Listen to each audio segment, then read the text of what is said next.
Labą dieną, dabar darysiu tokį pranešimą keliom temom galbūt ir labai tokios įdomios temos, kad atrinkti kas yra kas ir kaip yra iš tikrųjų, o ypatingai tai skirta būtų Mantui Stonkui ir norėtųsi pasakyti, arba tu būsi vyras ir viešai atsiprašysi ir asmeniškai atsiprašysi, viešai ir asmeniškai Olydzy, arba tu ir esi gaidys, kurį net ir žmona paliko dėl impotencijos ar dėl ko, aš nežinau, patyčių asas save vadinantis ar kaip čia dabar. Tai čia Mantui Stonkui. Tai dabar pradėsiu nuo to, kad dėl ko užsikabinau šitos temos, dėl to, kad pamačiau pas Antaną, kaip Antanas dabar bando rasti, padėti Olydzy apginti garbę ir orumą. Ir štai kur toksai dar galbūt kreipimasis ir į Antaną žinutė, kad Antanai, apie Kandrotą Antaną, apie celofaną žinoma visiems. Žiūrėk, kas aplink tave per žmonės, nes iš esmės labai situacijos vienodos, bet tavo komanda vienu atveju puola ir kanda ir kenkia, na, o kitu atveju tu bandai padėti ir apginti nuo ko, klausimas. Nuo tokių pačių, ar kaip? Dabar štai kur visi žinote dėl ko. Dėl to, kad ta prasme, kad Mantas Stonkus, ta prasme, iškoliojo viešoje erdvėje iškoliojo Olydzy. Nu, ten jau peržengtos visos padorumo ribos. Tai dabar žiūrėkit. Administracinių nusižengimų peržiūra, ką padarė Antano komandos nariai, tokie kaip Edita Navickienė, Laura Sodytė ir Gitana Butkienė. Vat rodo video, štai kurį metu galite žiūrėti, nusižengimo laikas 25.01.21, ar ne? Edita Navickienė, Laura Sodytė ir Gitana Butkienė apskundžia į policiją mane už tai, kad aš TikToko, savo kanalo TikToko paskyroje įsikėlęs buvau video, kurį jos nučiulpė, tą video įkėlė į Facebooką ir pačios apskundė, atsiprašau, policijoje, dėl to, kad ten necenzūriniai žodžiai vartoti buvo. Bet ten nebuvo nei apie jas kalbėta, nieko, ten buvo kalbėta apie teisėją. Bet tas video paskiau buvo, kaip netikėtai atsirado, taip netikėtai ir dingo. Bet policija apskundė ir policija iš karto ėmėsi pradėti tyrimą dėl necenzūrinių žodžių. Na va, štai kur visas video ir ta prasme ir pradžioje buvo Sigita Moliušienė apie tai pradėjo tirtelę, jinai paskyrė 15 eurų administracinę nuobaudą, aš sakau, palaukit, tai čia kas paviešino, čia buvo skirtas konkrečiai auditorijai mano privačiam naudojimu, kas jį paviešino ir prie ko čia dabar aš, tai ir tas ir apskundė greičiausiai.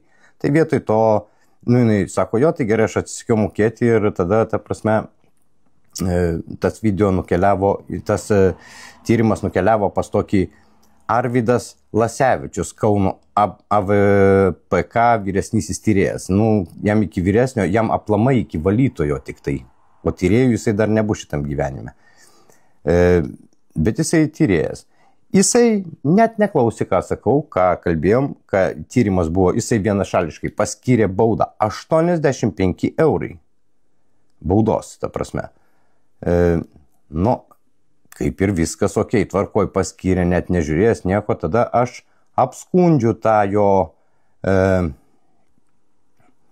visą tyrimą.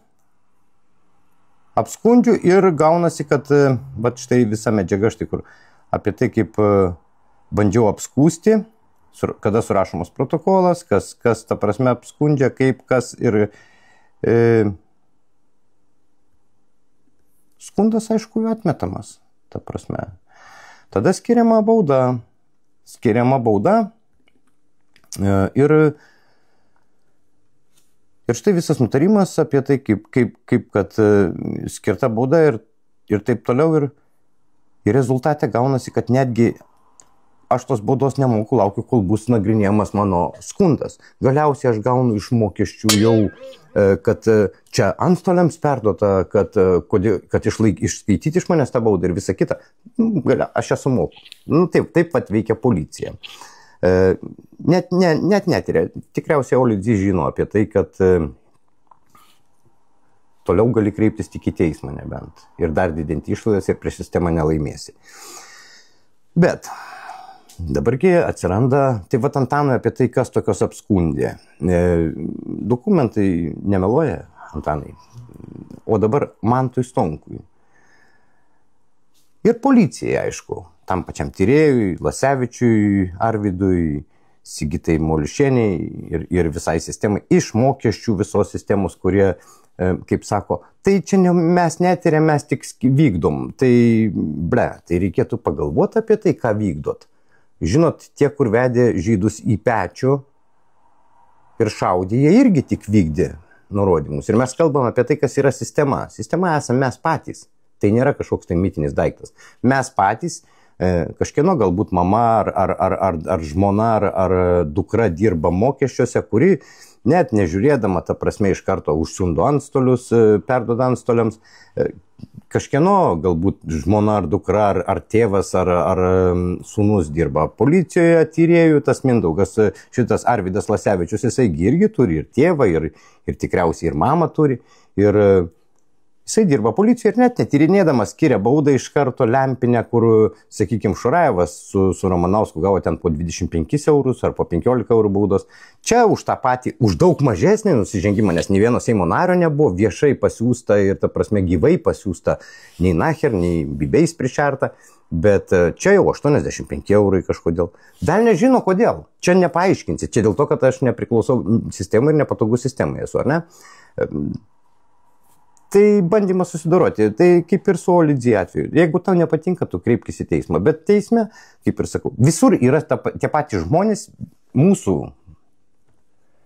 galbūt giminaičiai, galbūt artimieji, galbūt sūnus ar dukros. Ir jie, mes tik dirbam savo darbą. Tai nustokit dirbti tik tai savo darbą, klai, ir pradėkit galvot galvą.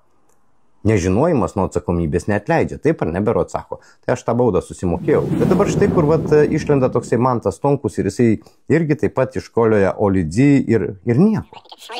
Olidzy, mane patagino, čia po virtuali partizanė yra tokia mergina greičiausiai, kurie gaudo vatnikus, tik tokia gaudo socialiniuose tinkluose, žodžiu, internete, virtualiai erdvėje gaudo ir ekspausina visokius šūdo gabalus. Ir atsimenat, kai TikTokas susikūrė, Lietuvoje buvo tokia trending gang, sėsis buvo susirinkęs ten visokius vaikus ir taip pabandė daryti Quantum House, kaip darydavo. Na, žodžiu, yra tokia chata, 14 metų, ne 14 metų, bet kažkas ten panašaus. Ir buvo ten prie visų tų tokie 30 metę, va šitą, blėt. Labai 30 metė, kuri ten su 18 mečiai šokiukų šokdavo. Ir kai prasidėjo pandemija, jinai pradėjo varyti, žinai, abejonės dėl skiepų, ten visos sąmokslo teorijos ir panašiai. Tai dabar jinai balandžio 13 dieną pradėjo kelti, per darbų sekmadienius, puikiai žinom, kai Sumose buvo subombarduoti tiesiog civiliai, jinai pradėjo kelti turinį, kaip iš tikrųjų yra Ukrainai. Dar kurie toli nuo NATO pusės. Ne, negi ne taip. Jinai susirado, jinai ir rusų buvo propaganda, kad bombarduoja visą laiką ukrainiečiai savus, nes negali iš Rusijos pusės atskristi raketą. Ir siena, vakarinė siena nugriauta, rytinė taip nenugriauta, tai aišku, žiūrėk, Donetske, ne, sugriaus namus. Jo, tai jeigu, eina prie namus, tai tik ukrainiečiai galėjo, tankas negalėjo atvažiuoti. Net čia tai gali perskristi namą ir Čia įrodymus, kad ukrainiečiai patys fucking šėlė. Bet greičiausiai. Yeah. Tai ta dabar pizda važinėja po Ukrainą, susiradusi kažkokią rusakalbę ukrainietę, pasakojo jos, kaip iš tikrųjų visą tiesą. Ir nieko, ir viskas labai gerai.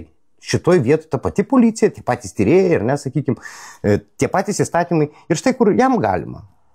Nes jisai palankus yra sistemai ir jisai transliuoja sistemos nuomonę. Kaip dabar man tai bus?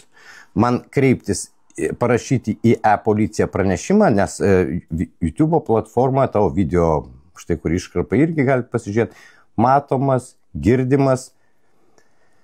Ir tai yra normalu, man tai. Kažkaip, gaunasi, kad mes gyvename netgi ne bananų respublikoje. Tai vat, o dabar toks štai kur mano pranešimo tikslas. Arba Mantas Stonkus viešai atsiprašo Olidzy ir asmeniškai ir viešai už savo išsišokimus ir už savo nagumą. Arba aš, šiandien yra 10, Tai 14 parašau į ją policiją pranešimą su nuoroda į tai, jog Mantas Stonkus įžeidinėjo ir koliojo, ir necenzūrinius žodžius vartojo ir platino tokią medžiagą ir konkretų žmogų. Ir pažiūrėsim, kaip policija sureaguos. Ar bus, ta prasme, atmestas, visą tą informaciją irgi paviešinsiu. Taigi, Mantai Stonkau, kaip dabar darysi? O kaip policija darys? Bet čia bus įdomus klausimai ir įdomus posūkiai, man atrodo. Nes, išvada tokia, arba Mantas atsiprašo. Čia, raskladai tokie yra. Mantas arba atsiprašo, pirmas variantas, antras variantas. E-policija gavus pranešimą, teisėsauga gavus pranešimą, turi imtis veiklos ir ištirti, ir nubausti lygiai taip pat nemažiau 85 eurais Mantą Stonkų. Ir tą viešai ištransliuosime irgi, jeigu ką, manau, kad ir pati Olidzy tą padarys. Arba policijai teks ir teisėsaugai teks paaiškinti, kaip čia taip. Viena baudžia, kita ne.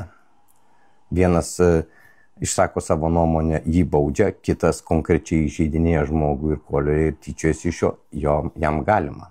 Kažkaip tada teks teisėsaugai atsakyti. Tai dabar, kuris nuo kurio pastums tankus ant ko? Manau, kad